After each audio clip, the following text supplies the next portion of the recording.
Well, to say I'm overwhelmed barely covers it. I'm really thankful for all of you. And I want to say this day is not about me, but it's about all of us. You're here because we love you. And before I go any further, there's a lot of people I want to thank. I want to start out with my best friend and my partner in life and business, Connie. Where are you, honey?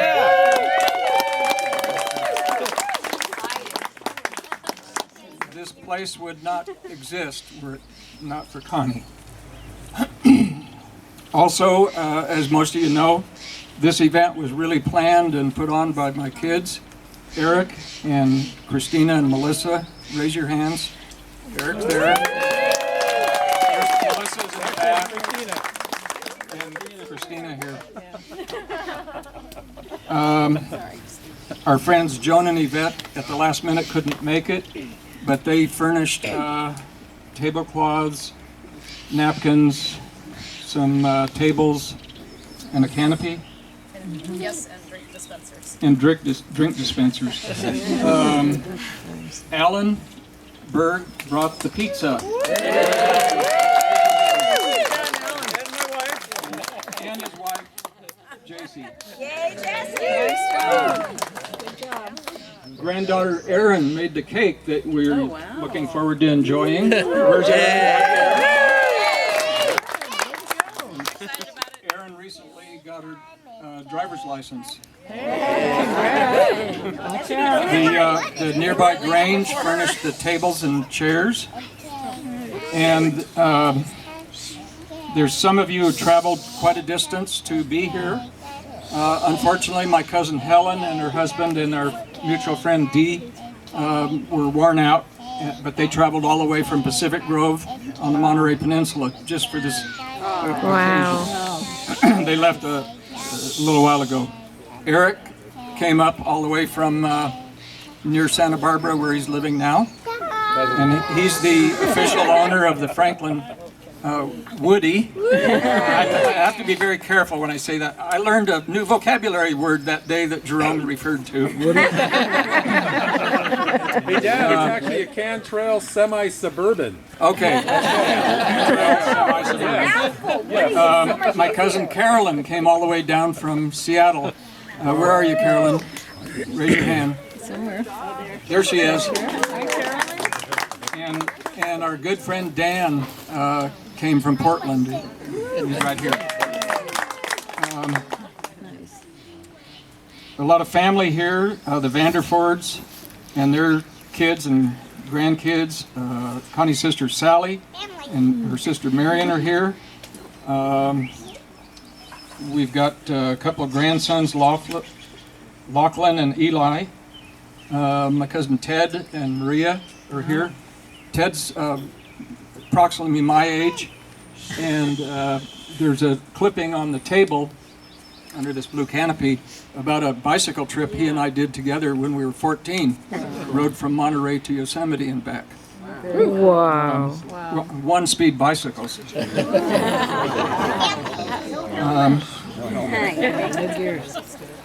And your parents.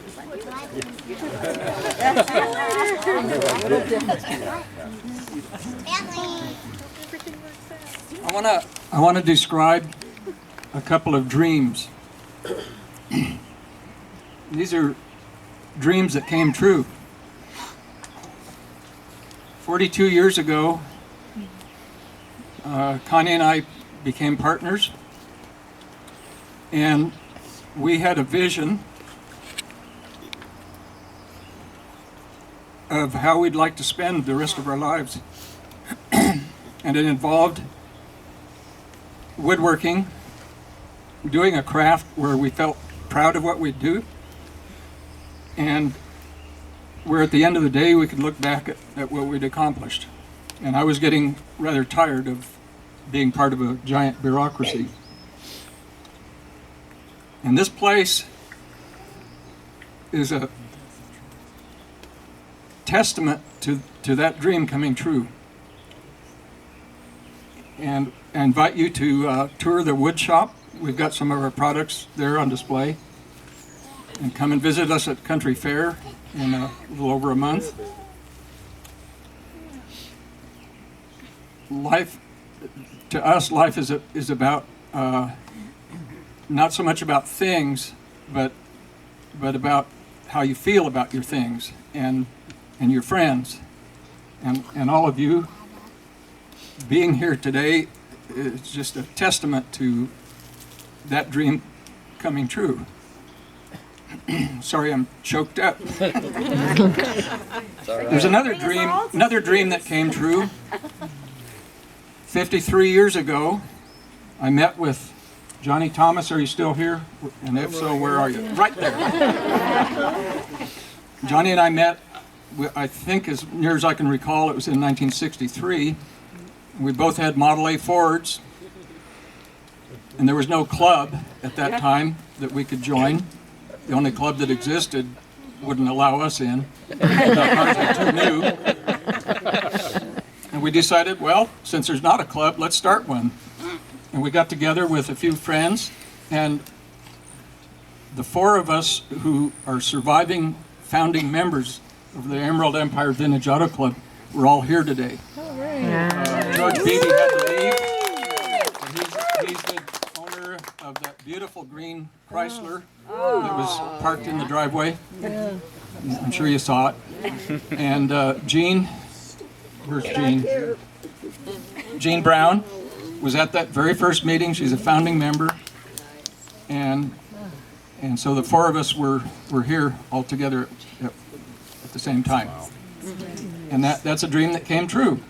And the club's been going for 53 years now and going strong. So we'll be having a show at the Valley River Center Father's Day weekend.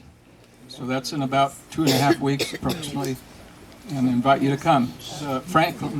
Eric's Franklin Woody, get that Woody, we'll be there. And I'm proud to say it won first place last year. Yes. Now,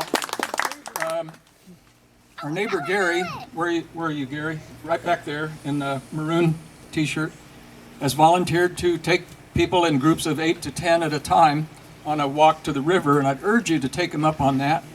It's about a 20-minute walk, and he will identify some trees that you may not be familiar with that are native, and some plants, and it's a very pleasant walk, and we're on the Longtom River here. Same river that flows through Country Fair, but it's a little cleaner up here. This is upstream. Craig Levy here is the guy that used to own this place. We bought it from him, and we've remained friends. And I'm curious, if you have something that Connie and I built for you, whether it's a picture frame or a room addition or a piece of furniture or whatever it is, would you raise your hand, please? Look around. For me,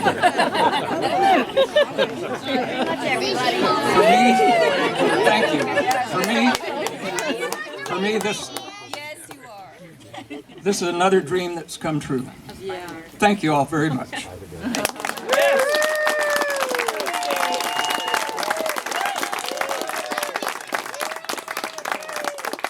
without saying that you all made me feel very special, right?